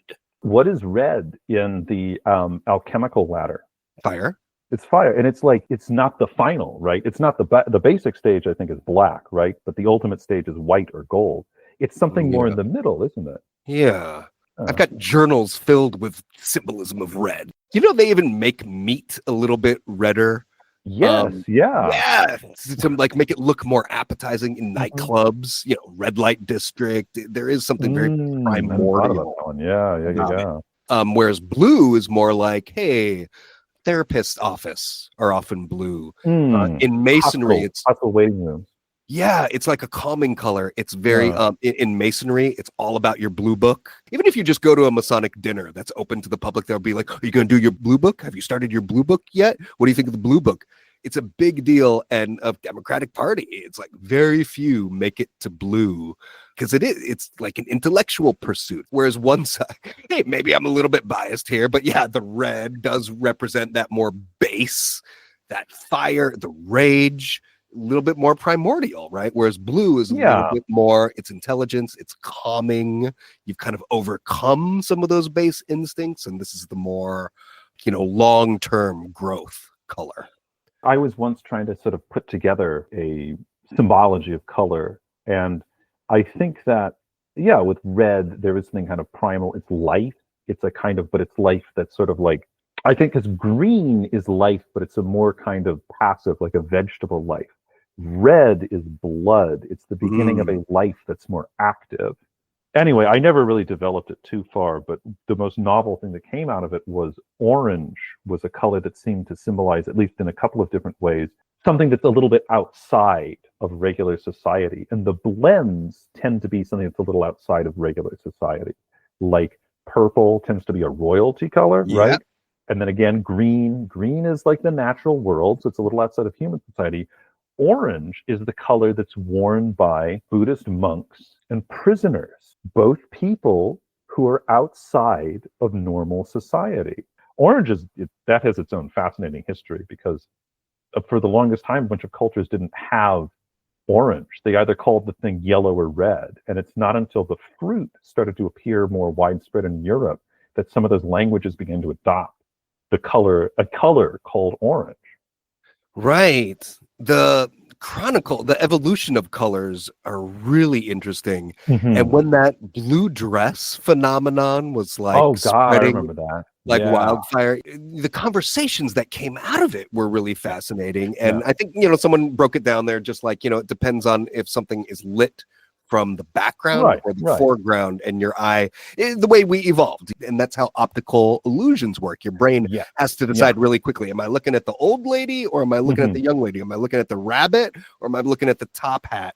So obviously the first recorded, that's the Torah, that's Book of Genesis, going back to that. God separated the light from the darkness. So they're not even using words like black and white yet. It's just light and darkness. Right. And eventually we get to, I don't know the exact source, but the first color besides black and white that was ever codified was red. And the explanation I heard of that, because the next one is yellow. So they're talking about blood and urine. That's us. So we write what we know. So red is sort of the color of life. The red cross. Blue doesn't appear that much in nature. If you look at antiquity, they refer to the sky as being white. They refer to the ocean as being, what's the other word for purple? Not lavender. In the Odyssey, it's always called the wine dark sea. I know that. So my question for you is, though, have you gotten to the Thai Buddhist episode of 6 Feet Under yet? There was an episode where they had a Buddhist ceremony. And do you remember them putting all those oranges in the coffin? Yes. Huh. You know what? I'm now also remembering, I don't know why he did this, but in The Godfather, the oranges are always tied to scenes where somebody's going to die. Wow. I don't know why Coppola did that, but that is their visual cue. The oranges, yes, I'd forgotten that. They do. They put oranges everywhere, and they have to clean them up at the end. I don't know if that's but it could be. I mean, I believe oranges emerge from Asia initially, so I would not at all be surprised if they are part of some kind of an Oriental religious funeral ritual. And we were even talking, I think last time, about how offerings left for the gods end up getting taken by the priests. So it's almost like a form of payment for the service. I think one of the things about a priest class, I think a society has to reach a certain level of stability before it will permit itself to support a priest class. Because a priest class doesn't provide a concrete service. It provides an abstract service. It's still important. It's important psychologically. It's important spiritually. But it's not, having a priest is removing somebody from a field It's having one less person who can like plant and then harvest the food that you're going to need. So I feel like a society has to hit a certain level of stability before it has a priest. And that's why I use the word class, because I feel like even, more nomadic societies will have a figure who fulfills that role, a shaman or a priest, and they might have a more practical role as well. And you see that too, like in medieval Europe and England, priests were healers, they knew herbology, priests were educators because they were literate. But the idea that an entire class of people was being supported by the society is something that I find very interesting. And I do think it requires a certain level of human development. And I mean, today we have priests still. We also have academia, which can provide some pursuits some people argue are a little frivolous. Why would anybody, study philosophy or the humanities, for example? That's not very. Again, we're both, I think, biased toward the humanities. I'm gonna take a guess, but that's like a criticism that's lobbied against the humanities a lot, right? What's the point of studying art? It doesn't, it's not going to make you any money. But there's something kind of marvelous about humanity reaching a level of stability where they will allow themselves to support these structures. So I do see the food left for the gods being a payment. That's a way of supporting a priest class that's providing a psychological and spiritual benefit to your society. In my studies, it came up that the heart suit is, so there's also, obviously there's all kinds of things that break into fours, right? The four seasons. The heart specifically is, so you got like the clubs, maybe for the working class. The diamonds might represent the mercantile class. The hearts are the clergy because of the joy, the love that they bring. I do remember that kind of Clockwork Orangey. I had to work that in somehow, talking about oranges. That episode of 6 Feet, because I remember it being really fascinating too, just the back and forth. Like, what do you know about Buddhism? I don't know. I just thought it was everything is nothing. And it's like, I thought it was nothing is everything. But there was a really warm moment where Peter Krause's character there's something about the leftover water after the funeral. It has to go to the largest tree, which is like this tree of life thing. And he's kind of being a steward of the earth, pouring the water. It was just a beautiful scene, I thought. Yeah, it is. They say it has to go to the oldest tree. So naturally that would be the biggest tree. And so David tells him, just go pour it on whatever, like the oak. They've got like a live oak in their backyard or whatever. And so it's like, go pour it on that. And I do know that's what I remember and what I love so much is kind of like, because it's early in the show. So it's when Nate, the Peter Krause character, right? It's when he is kind of new, when he's trying to fit into the role that he was ultimately not groomed for, despite being the older son, which I feel really stupid for not thinking about it until literally this moment. It's a prodigal son story. Here's the oldest son who was supposed to be the beloved son who's coming back into the fold now. They've got such biblical names too, right? Nathaniel, David. They are the fishers. The first people that Jesus reached out to were the fishermen, were they not? God. And the Pisces, the symbol, the fish. It's always tied in with Christ. What a fucking smart show, right? Ruth, straight out. Ruth, right. And Claire, clarity. That's interesting. Yeah, and Claire though is the one who's the most odd man out. She's the one who actually ends up kind of, at least where I am in the show. Claire is kind of evolving. Like David was my character at the beginning. Claire is sort of becoming my character now the further into the show that I get. I don't know. I like her story, her progression, especially as she grows into being this uncertain artist. That speaks to me very much. I think David was at the beginning because he's somebody who kind of had the family business thrust on him, and he has mixed feelings about that. It gives him purpose, but it also feels like an obligation. It's the perfect synthesis of what both the good and the bad sides of responsibility. As I'm describing it, I'm saying the themes really do seem to be, mourning most obviously, but family and responsibility. Family, yes. Family, I think, is the second thing that occurs to people, I would assume, when they're thinking about it. But then responsibility is in some ways a subtle and in other ways not so subtle theme that's sewn throughout the entire thing, because there's responsibility to family, there's responsibility to work, responsibility to a lover. I mean, think about how many relationships these people screw up over the course of the show. It is fabulous. Great, great show. I mean, David is my guy from the beginning as well, because I think it's one of the very first scenes in the very first episode. You know, Nate is shooting his mouth off about George Bush, because it came out in 2001. Right, and right. David is just like, if you hate George Bush so much, you shouldn't have voted for Ralph Nader. That's right. Yes, I remember that. It ages so well because, you know, just switch that out for Jill Stein. We talked about critters. We talked about, you know, like Bigfoot. We talked about serial killers. Would you consider yourself a serial apist? A serial apist? Tell us the origin story of you kind of going ape. Okay. I honestly can't. I don't remember how it came up, but for whatever reason, I took it upon myself to become an independent scholar of a subgenre that I called the guerrilla thriller. Because, I don't know, it just occurred to me at some point that there were a bunch of movies from the first half of the 20th century. They really petered out by the 1950s, where guerrillas were the monster. It was a thriller where a gorilla was the threat of some kind. And there's some movies where it's 100% a gorilla. There's some movies where there might be a gorilla, but it's actually a human killer that's using the gorilla as cover. And then there's some movies where there's like a man-gorilla hybrid. And those were kind of big in the 40s for some reason. There were a couple of movies that came out not too far from each other, one with Boris Karloff and one with Bela Lugosi, that both had kind of like man, human, ape kind of vibes. And the Bela Lugosi one was hilarious because it was Bela dressed in like this ape costume, which wasn't very good, but he was like the scientist who injected himself with gorilla blood or whatever. And now he was turning into a monkey. But what was great about it is like he would lock himself in this cage with straw on the floor. And I remember watching this and thinking, you know, the only thing that's missing is like a bowl with his name on it. It had like just this bizarre, almost cutesy vibe to it. It's probably because they had $0.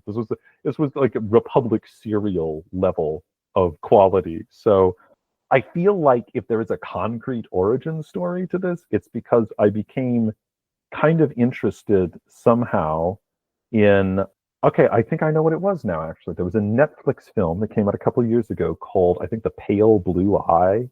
And it was a movie where Edgar Allan Poe appears as a character, as a detective. And it's a young Eddie Poe. It's when he's still at West Point, where he dropped out of West Point, but he was briefly in West Point because Poe had a grandfather who was in the Revolutionary War. And so even though he didn't have a ton of money, he did have kind of like a family name that got him into West Point. And then he mostly spent his West Point career, if memory serves, gambling and drinking. And so he eventually got kicked out of the school, or he decided to leave and not return. So I watched that, but I'm a huge sucker for Poe. And I feel that Poe as a detective is a severely underused mechanic. Literally the only other one I can think of in a movie was the John Cusack movie, The Raven. There might be some other one that I'm not thinking of, but certainly there are those two, at least for films. There might be books that I don't know of. But so I watched that, and I was just kind of in the mood for some Poe films, and I started watching every cinematic version of The Murders in the Rue Morgue. And there's some kind of interesting ones, actually, including one from the 30s that's very old and creaky, and has almost nothing to do with the story, The Murders in the Rue Morgue, but it does have Bela Lugosi playing a character called Dr. Miracle, and he has the greatest monobrow in like movie history. But so I don't know. I think watching that kind of made me go, yeah, there was this period in like the 30s, 40s, 50s where gorilla was a viable creature in a creature feature. And then we kind of stopped doing that. And there have been little flashes, like there was the King Kong remakes, but that's a remake. There was that movie that was based on the Michael Crichton novel, Congo, but again, based on a novel. Yeah. The original guerrilla thrillers really kind of stop in the 1950s. And this might have been why we're talking about it, because one of the very last ones was written by no less an authority on horror cinema than Edward D. Wood Jr. and that was called, I think, was it The Bride and the Beast? Unless that was, because it's weird. The 50s give us some of the best ones and some of the worst ones. Some of the best ones had, oh shoot, what's his name? TV's Perry Mason. Oh, Raymond Burr. Raymond Burr is in some of the best ones that almost combine like film noir things with this guerrilla horror kind of subgenre. But then you also get these ridiculous ones, like this Ed Wood one, where the gorilla is named Spanky. Literally, the gorilla is named Spanky, but it's supposed to be a threat that's like trying to have sex with this guy's wife. Yeah. Well, that's what King Kong is trying to do too. There's always Yeah. So then there's sort of another subgenre you might have left out though. The gorilla adjacent stuff, like Robot Monster, which I've only seen the trailer of. Yeah, there's like alien gorillas and all kinds of everything you can think of. It's out there somewhere. There's also, do you know who Nervous Noivus was? I have heard that name. Was he a comedy song kind of guy? Wasn't that what he said? Novelty songs. Novelty songs, right. And apparently he is how, Dr. Demento received his moniker. Okay, my favorite Nervous Noivus song, it came out in like 1956. It's way ahead of its time. I love the songs where like the chorus changes every time. Cool does that a little bit. But okay, it's sort of like that. This guy is getting more and more addicted to, man, they're kind of calling out Michael Jackson's addiction. And this is back in 56, but people getting addicted to like procedures. Basically, the guy keeps getting in these car accidents. So he's like a speed demon. Yeah, like the old Goofy cartoon where, did you ever see that one? It was like Dr. Jekyll and Hyde and Goofy. Yes, yeah, he gets behind the wheel and he goes like, yeah. All of a sudden you get behind the wheel. And that was before traffic was even that bad in LA. We barely had freeways when Disney made that. But Goofy, becomes the most vicious. That's the Mr. Hyde, right? So there's this song called Transfusion that's just fascinating. It's like, give me some more juice, Bruce.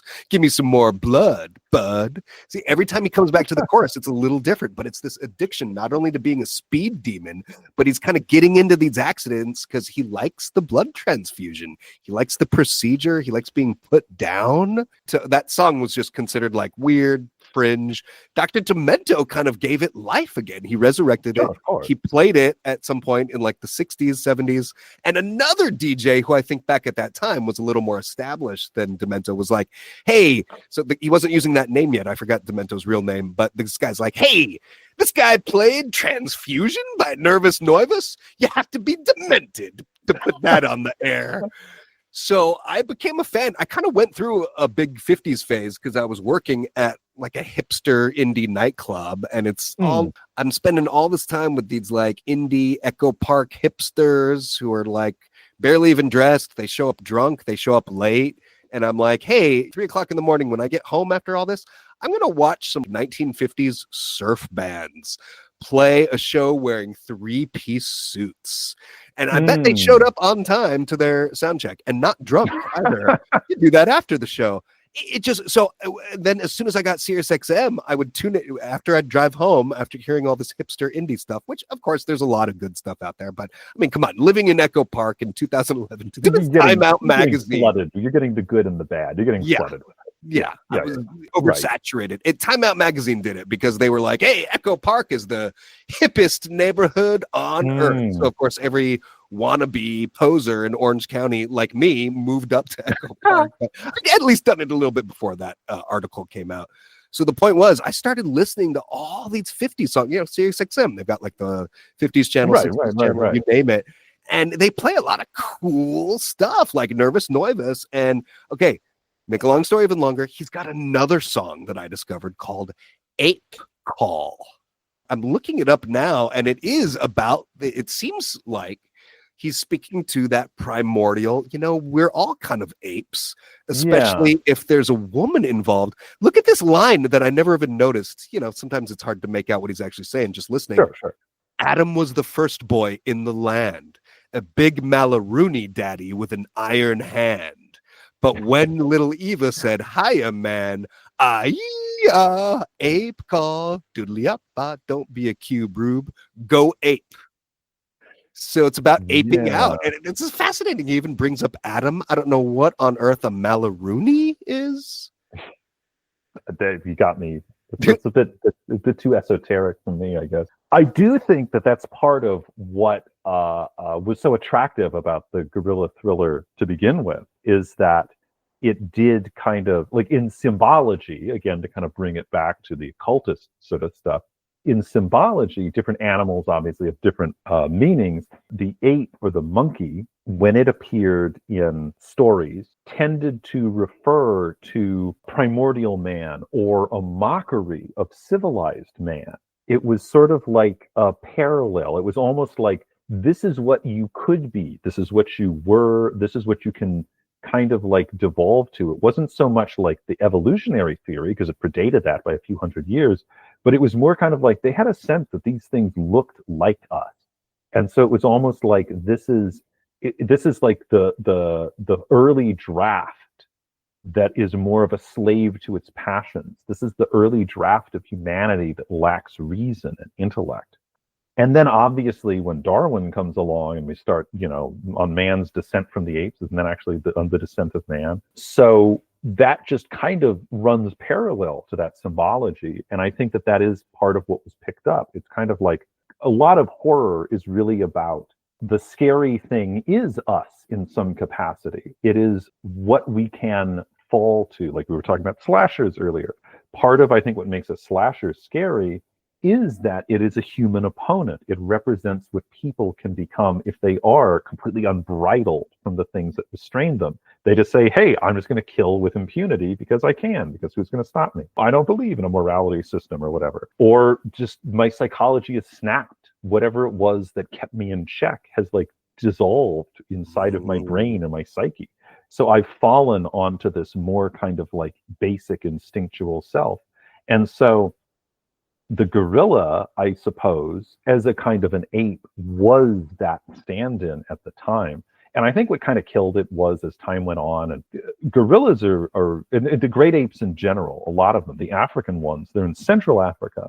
And that was a place that wasn't really inhabited. Certainly not, white people didn't get to Central Africa until the 19th century, when they had sufficient technology, including malaria cures, to bust through the forest.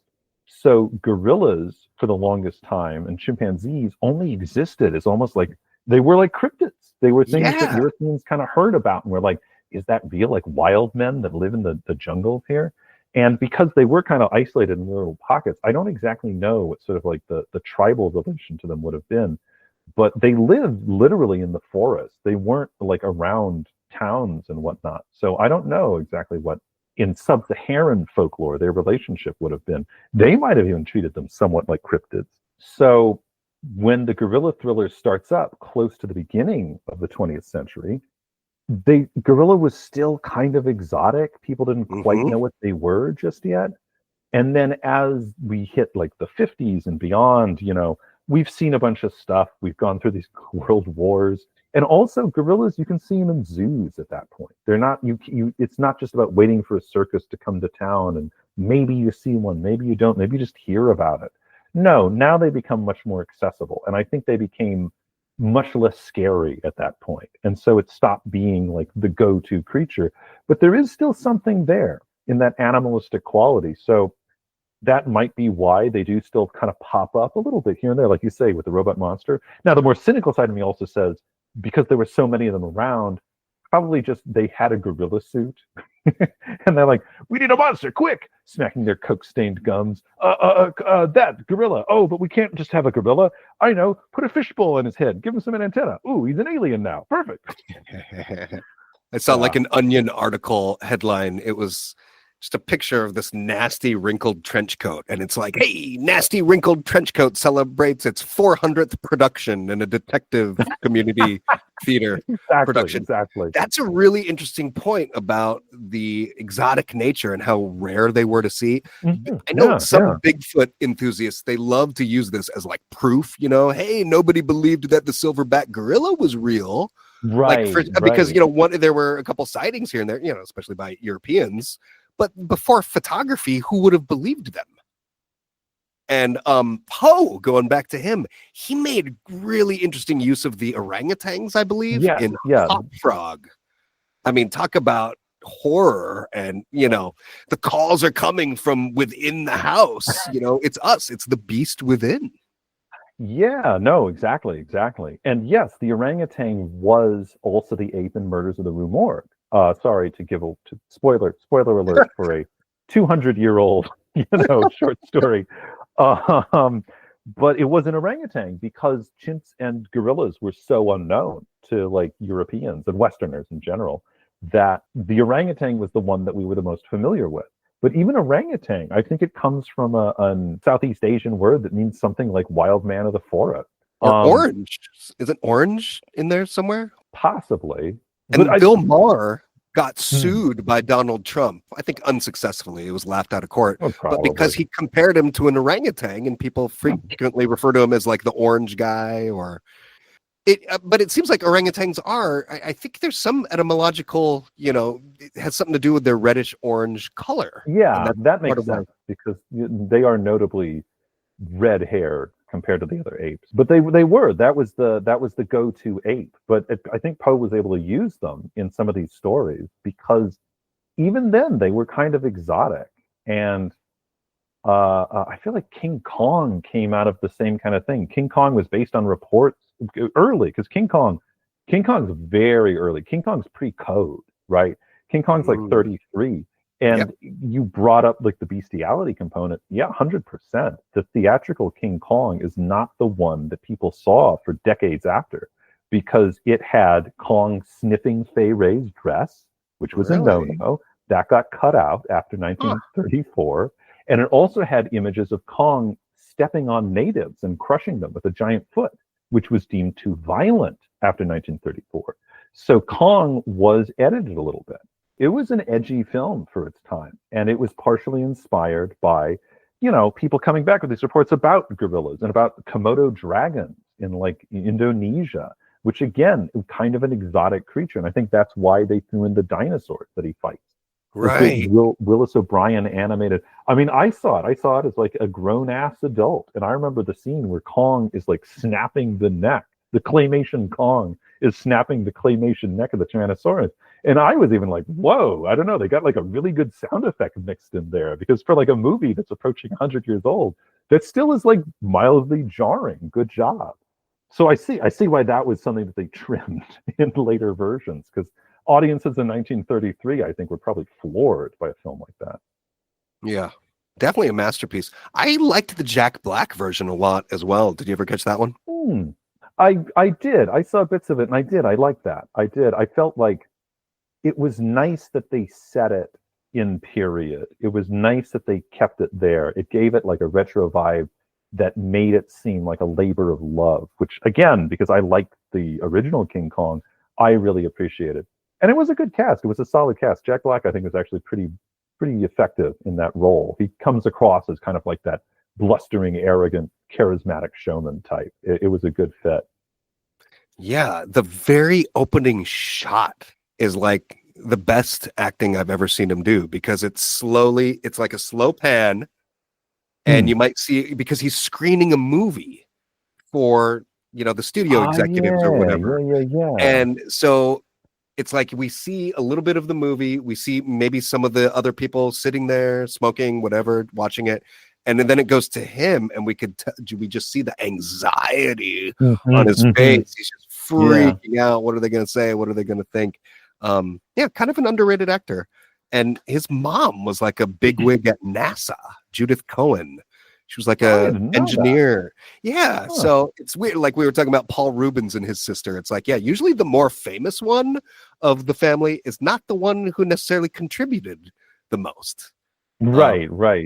Oh, apparently it was violet. That was the word I was looking for. The purple. Right. Yeah, described the ocean as. But I don't know. Do you have any final thoughts? I feel like we've covered a lot of topics.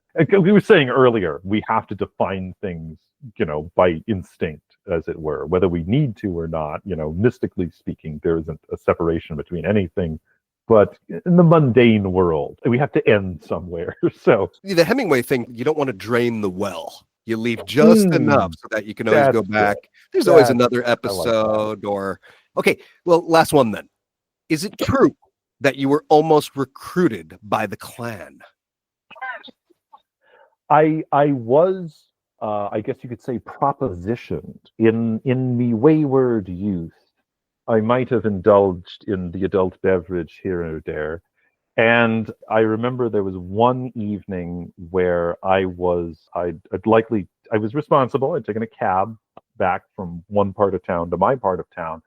But it was very late, so everything was basically closed. So I was just kind of chilling on a park bench, or not a very small park that's actually on Sunset Boulevard. And so I was kind of just hanging out on this bench, breathing the cold night air, trying to perk myself up enough so I could stumble home. And a truck, because this is when all the trucks are delivering food to the supermarkets and whatnot. There's a truck across the street, and I hear it kind of do that screech to a halt thing. And then this big, good old boy leans out the window. He says, I used to be like you. I understand. It's all right, friend. Then you know what? I joined the Klan, straightened my life out. And it's kind of, he made it sound so awesome. Wow. But I just said, thanks, but no thanks. Right now, I'm not trying to join anything. I'm just trying to perk up enough so that I can go home. And he just kind of chuckled and went on his way. It was alarmingly pleasant, I guess you could say. But yeah, that was the time that I was propositioned by the Klan briefly, and I obviously did not go down that path. So. And usually the first thing people say when I tell them I live in California or I live in Los Angeles specifically, they're like, whoa, it's really liberal out there, huh? Yeah, my friend was almost propositioned by the Klan. So there you go. It's, you know what? It's we have a history of it. You could get into that. There's a history of the Klan in California for sure. It's a big city. I do think that people tend to forget that big cities have a very diverse group of people. And sometimes the diverse group of people includes people who don't like the diversity. Yeah, it's more just like anything goes here. It's still the Wild 100%, West. 100%. Absolutely. I am always struck by how much LA today seems like the LA of 50 years ago, 100 years ago. In some ways, we have progressed, and in some ways, we have not. It is still very Wild West. And I don't know. I for the most part, I like that. I like that we are kind of I was for the first time in a while, I was at Santa Monica Pier earlier today. And the pier has all this signage that says, there's a hamburger stand that says something like the last burger on land. Right. That's what we are. We're the last piece of dirt before you hit the Pacific. The final stop on westward expansion. The end of the line. So the freaks have to get off the bus somewhere. So we'll take them. No, I was going to say I could tell really quick because again, I love detective fiction, crime thrillers, and that kind of thing.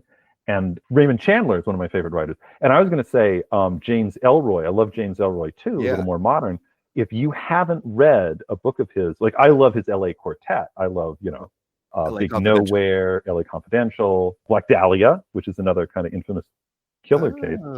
But he wrote a book called American Tabloid that's about the Kennedy assassination. And so if you like his style, I would recommend that because I think American Tabloid, yes, sir. But Raymond Chandler, kind of a precursor to Ellroy, and the other precursor would be Dashiell Hammett. Dashiell Hammett, though, was not an LA writer. He was a San Francisco area writer. Chandler was us, and Hammett was a little north. And in my opinion, his best work is not The Maltese Falcon. It's The Dane Curse, which is part of his Continental Op series. And that's where the Continental Op, who's part of a detective agency, he's not a solo detective, he's hired the agency is hired by a family to have him go and get their daughter out of a cult. She's been taken in by this kind of radical splinter Christian group. And so they are basically getting him to pull her out of the cult, and she's been brainwashed. So they want him to deprogram her. And partly it's because they've got her hopped up on opium or whatever. So he's supposed to, or morphine, or I forget exactly what it is. There's this whole withdrawal scene, which is actually part of what makes it such a thrilling thing, because only the first part of it is about him getting into the cult. The second part is about him just sitting outside her door while she's pounding on it, begging for some more dope, because it's like she's going through withdrawal. Yeah. It's a really interesting just story as a whole. But the thing that I remember reading, because this is like written in the 1930s, is when the agency says, okay, we're going to stick you on this assignment. Here's what it is. You got to get into the cult and break her out. And he's the narrator. He's thinking to himself, you know, a cult here in the Bay Area? I knew they had those in Los Angeles, but I didn't think they had them. And I read that and I was like, God damn it. Even in like 1930, we had this reputation. Wow. And I mean, sure, like Manly P. Hall and all that kind of stuff. So yes, we did. We've always been this. We've always been the place, like you said, where the freaks got off the bus. I think we did talk about that, and my response was the Frasier episode where the senator lost in Seattle. Yeah. And part of it was because Frasier was like, can I really work with this guy? I'm like a legit psychologist. I can't be affiliated with an alien nut. And the guy's just like, maybe I'll run in California.